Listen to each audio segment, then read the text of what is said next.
మిత్రులందరికీ శుభోదయం. ఈరోజు మీ మదన్ కుమార్ మీ ముందుకు ఒక టాపిక్ ఏంటి అంటే, చాలా మంది ఔత్సాహికులు మన డైరీ ఫార్మ్ సైడ్ వస్తున్నారు.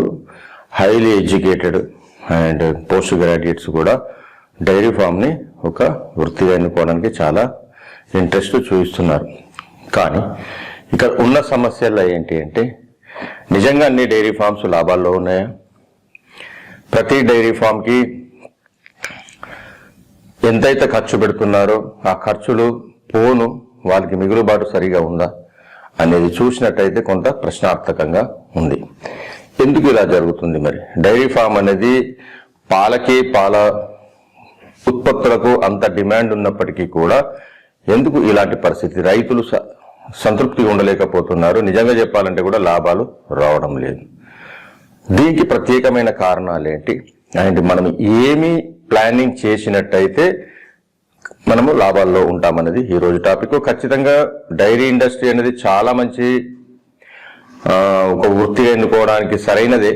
కాకపోతే మనము కొన్ని పద్ధతులు ఖచ్చితంగా పాటించాల్సిందే. అవేంటో ఈరోజు మనము డిస్కస్ చేస్తున్నాము. దానికన్నా ముందు ఎవరైతే నా ఛానల్ ఫస్ట్ టైం చూస్తున్నారో, అలాగే ఇంతకు ముందు చూస్తూ సబ్స్క్రైబ్ చేయలేదో సబ్స్క్రైబ్ చేయాల్సిందిగా కోరుతున్నాను. పక్కనున్న గంట సింబల్ నొక్కండి. అలాగే ఆల్ నొక్కినట్టయితే నేను పెట్టే వీడియోలు మీకు నోటిఫికేషన్గా వస్తాయి. యాక్చువల్ టాపిక్లోకి వచ్చినట్టయితే, అసలు ఏంటి ఒక డైరీ ఫాము పర్ఫెక్ట్గా సక్సెస్ఫుల్గా రన్ అవుతూ ₹4 లాభం రావాలంటే ఏ పద్ధతులు ఏ సిస్టమ్స్ పై మనకు గ్రిప్ ఉండాలి అనేది చూసినట్టయితే, మొట్టమొదటి పాయింట్గా మనము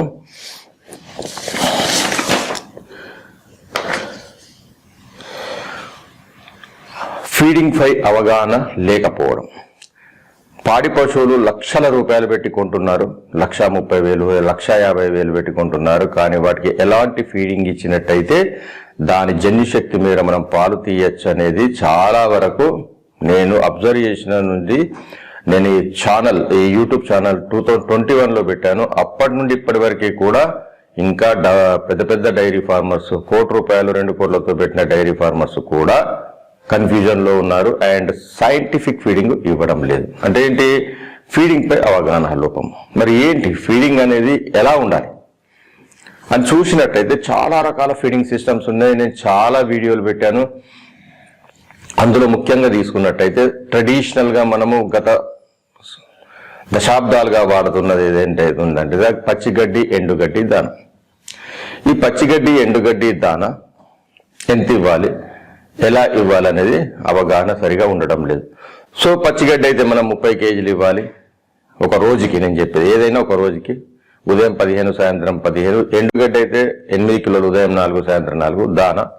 ప్రతి 2 లీటర్లకు గేదెలలో 1 కేజీ దాన అండ్ ఆవులలో 3 లీటర్లకు 1 కేజీ దాన వాడచ్చు అనేది ఉంది. దీన్ని ఖచ్చితంగా ఏ రైతు పాటించడం లేదు, ఇష్టమన్నట్టుగా ఇస్తున్నారు. అండ్ ఏది ఇచ్చినా పచ్చిగడ్డి, ఎండుగడ్డి దాన ఏది ఇచ్చినా 3 సమానంగా ఒకేసారి ఇవ్వాలి, అలా ఇవ్వడం లేదు. ఒక పూట పచ్చిగడ్డి ఇస్తున్నారు, ఒక పూట ఎండుగడ్డి ఇస్తున్నారు. దాన ఇష్టమన్నట్టుగా ఇస్తున్నారు.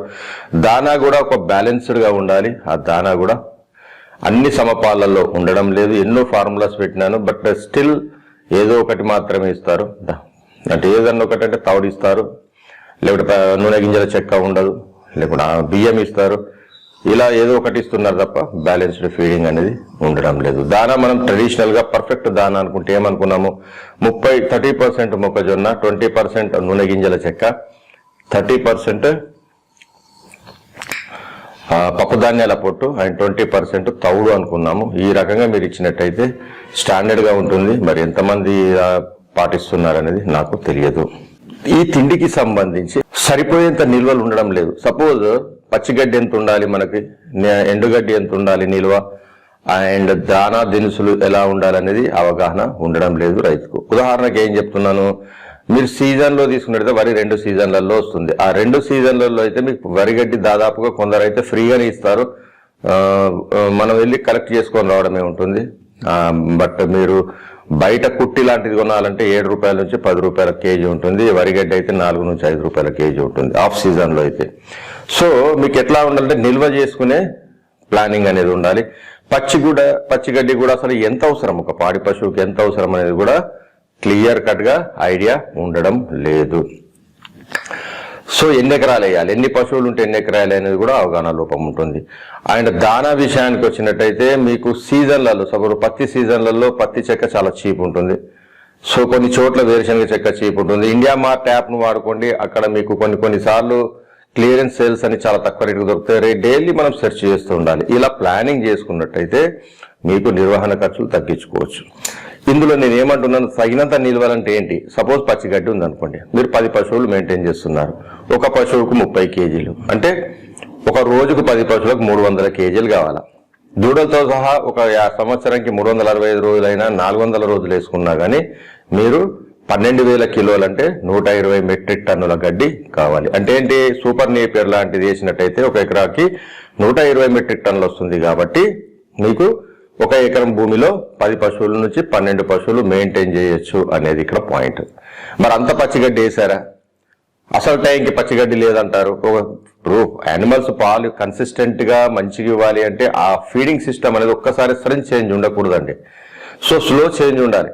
పచ్చిగడ్డి ఇస్తారు, అయిపోయింది సార్ పచ్చిగడ్డిని ఎండు మీద మెయింటైన్ చేస్తున్నాను అంటారు. అది ఎలా సాధ్యం అవుతుంది? సో ఇమ్మీడియట్ చేంజ్ అనేది పశువు యాక్సెప్ట్ చెయ్యదు. అలాగే ఎండుగడ్డి తీసుకున్నట్టయితే ప్రతి పశువుకు మనం 8 కేజీలు అనుకున్నాము, 10 పశువులకు 80 కేజీలు, 400 రోజులకు తీసుకున్నట్టయితే 32 మెట్రిక్ టన్ల ఎండుగడ్డి కావాలి. అంటే ఏంటి, 32 మెట్రిక్ టన్ల గడ్డి అంటే మీరు ఒక కట్ట 20 కేజీల కట్ట తీసుకుంటే మీకు, లేదా ఒక ట్రాక్టర్ తీసుకున్నట్టయితే ఒక ట్రాక్టర్లో 2 నుంచి 3 టన్నులు వస్తుంది. 32 ట్రాక్టర్ అంటే 10 ట్రాక్టర్ల గడ్డి మీ దగ్గర స్టాక్ ఉండాలా 10 పశువులకి. సో సడన్ గా మీరు సమ్మర్ వచ్చేసరికి గడ్డి అయిపోయింది సార్, ఎండుగడ్డి లేదు, పచ్చిగడ్డి మీద వేస్తామంటారు. అలా వీలు కాదు. అప్పుడు మీరు కొనాలంటే ఎండుగడ్డి 5-6 రూపాయలు ఉంటుంది, వరిగడ్డి కుట్టి అయితే 7 రూపాయల నుంచి 10-14 రూపాయలకు కూడా పెంచే అవకాశం ఉంటుంది. సో ఇలాంటి వాటి వల్లనే మనకు నష్టాలు ఎక్కువ వస్తున్నాయి తప్ప లాభాలు రావడం లేదు. కానీ మనం ఇక్కడ కొంచెం జాగ్రత్త తీసుకున్నట్టయితే డెఫినెట్ గా మనకు లాభాలు వచ్చే అవకాశం ఉంటుంది. మార్కెటింగ్ వచ్చేసరికి ఏం చేస్తారు, గేదెలు పెట్టి కూడా వీళ్ళు చాలా మంది మన పాడి మిత్రులు డైరీకి పాలు ఇస్తారు. వాళ్ళు ఎంత ఇస్తారండి, 50 నుంచి 55 రూపాయలు వస్తుంది. వర్కౌట్ కాదండి. మీకు 60 రూపాయల పైన వచ్చినప్పుడు మాత్రమే గేదెలలో వర్కౌట్ అవుతుంది. ఆవులు మీకు డైరీకి పోసిన వర్కౌట్ అవుతుంది. 40 రూపాయలు వచ్చినా కానీ మీకు 20-25 లీటర్ల యానిమల్స్ మెయింటైన్ చేసినప్పుడు మీకు వర్కౌట్ అవుతుంది. కానీ గేదెలు 10-12 లీటర్లు ఇచ్చే గేదెల్ని మీరు 50 నుంచి 55 రూపాయలు డైరీకి పోయడం వల్ల ఏం ఉపయోగం లేదు. కాబట్టి గేదెలతో ఫామ్ పెట్టాలన్నా లేదా నా దేశవాళీ ఆవులతో ఫామ్ పెట్టాలంటే ఖచ్చితంగా మీరు 50% పాలను మీరు బయట అమ్ముకునే ప్రయత్నం చేయాలి. లేనట్టయితే మీకు డైరీ ఫార్మ్స్ అన్ని లాస్ అవుతాయి. పెట్టే ముందు ఆలోచించాలి, మార్కెటింగ్ మనం బయట చేయగలుగుతామా, లేదా ఆవుల ఫామ్కి వెళ్ళడమా, గేదెల ఫామ్కి వెళ్ళడమా. ఇది చాలా చాలా కీలకమైన పాయింట్. ఇక్కడ కూడా మన రైతులు రాంగ్ స్టెప్ వేస్తున్నారు. Next 4th point, selection of animals.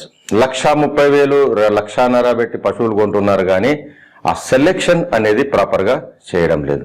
వాడు ఏది చెప్తుంది నమ్ముతున్నారు. ప్రెగ్నెంట్ అంటున్నారు, అది 5వ ఈత అయినా 1 ఈత అన్న నమ్ముతున్నారు. దూడలు మార్చేసి ఆడ 5 నెలలైనా పెద్ద దూడని తీసేసి చిన్న దూడని పెట్టి నిన్ననే ఈనిందన్న నమ్ముతున్నారు. ఇలాంటి మోసాలకు మీరు ఉండొద్దు.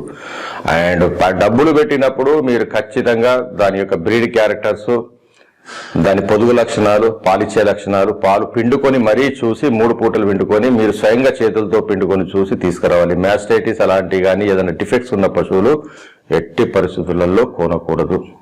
ఇక్కడ కూడా మన రైతులు మిస్టేక్ చేస్తున్నారు అనుభవ రాహిత్యం వల్ల. ఈ విషయంలో తగిన జాగ్రత్తలు ఉన్నట్టయితే మనకు పెట్టిన డబ్బుకు ఎక్కువ ప్రొడక్షన్ వచ్చి ఎక్కువ లాభాలు వచ్చే అవకాశం ఉంటుంది. వ్యాధుల పట్ల అప్రమత్తంగా ఉండాలి. ఇక్కడ ఏమనుకుంటారు రైతులు, పాడి పశువులకు చాలా భయంకరమైన వ్యాధులు వస్తాయి, మందులు చాలా వాడాలని అనుకుంటారు. అంత పెద్ద వ్యాధులు ఏమి రావండి. పాడి పశువులలో మ్యాక్సిమంగా మీకు వచ్చేది మ్యాస్టైటిస్ ఒకటే పెద్దది. దానికి మాత్రము ఏదో చిన్న వైద్యం చేయకండి. ఇంటాసెఫ్ టాజో 4.5 grams ఇంజెక్షన్స్ రోజు ఒకటి వరుసగా 3 రోజులు ఇవ్వండి, మీకు కంట్రోల్ అవుతుంది. రెండోది హెచ్ఎఫ్ ఆవులలో మీకు మ్యాక్సిమంగా వచ్చే ప్రాబ్లం కాల్షియం డిఫిషియన్సీ వచ్చి పశువు అనేది టెంపరేచర్ పడిపోయి లేవకుండా ఉంటుంది. మైఫెక్స్ లాంటిది ఎక్కించేసి మీరు ఆ జాగ్రత్తలు తీసుకున్నట్టయితే సరిపోతుంది.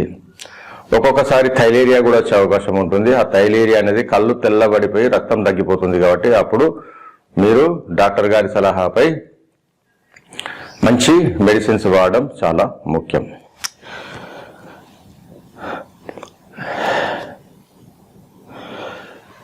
నెక్స్ట్, కొత్తగా డైరీ పెట్టే వాళ్ళకు అనుభవ రాహిత్యం అంటే ఎక్స్పీరియన్స్ లేకపోవడం. పాడి పశువు అంటే ఏంటి, పాడి పశువుకు ఏమి ఇవ్వాలి ఏంటి, అసలు దానికి చరిత్ర, డైరీ ఫామ్ అంటేనే చరిత్ర తెలియని వాళ్ళు పశువులు తెచ్చిపెట్టి కన్ఫ్యూజ్ అవుతున్నారు. ఎక్కడో యూట్యూబ్లో చూడడమో లేకుంటే మీరు అక్కడ గూగుల్లో బిల్లో వెతికి చేసే డేటాతో మీరు డైరీ ఫామ్స్ సక్సెస్ఫుల్గా రన్ చేయలేరు. కొత్తగా డైరీ ఫామ్ పెట్టే వాళ్ళు ఖచ్చితంగా మీరు 5 ఫామ్స్ విజిట్ చేయండి. 5 పశువులు మెయింటైన్ చేసే వ్యక్తి 10, 20 ఒక పెద్ద డైరీ ఫామ్ విజిట్ చేసి వాళ్ళను మీకున్న డౌట్లన్నీ క్లారిఫై చేసుకోండి. వాళ్ళ మెయింటెనెన్స్ ఎలా చేస్తున్నారు, వాళ్ళకు లాభాలు వస్తున్నాయా, నష్టాలు వస్తున్నాయా, వాళ్ళకు ఫేస్ చేసిన ప్రాబ్లమ్స్ ఏంటి, వాటిని ఎట్లా సాల్వ్ చేశారనే విషయాలు మీరు నేర్చుకొని మాత్రమే స్టార్ట్ చేయాల్సిందిగా నేను చెప్తాను. సో ఇలా చెప్పుకుంటూ పోతే ఇంకా చిన్న చిన్న కారణాలు చాలా ఉన్నాయండి. నేను ఎక్కువ డిస్కస్ చేయదలుచుకోలేదు, ఇప్పటికే చాలా లేట్ అయింది. ఇలాంటి వాటిని మీరు ప్లాన్ చేసుకున్నట్టయితే డెఫినెట్ గా మన డైరీ ఫార్మర్స్ కొంత లాభాలు వచ్చి సంతోషంగా ఉండగలుగుతారని అనుకుంటూ మీ మదన్ కుమార్. Thank you.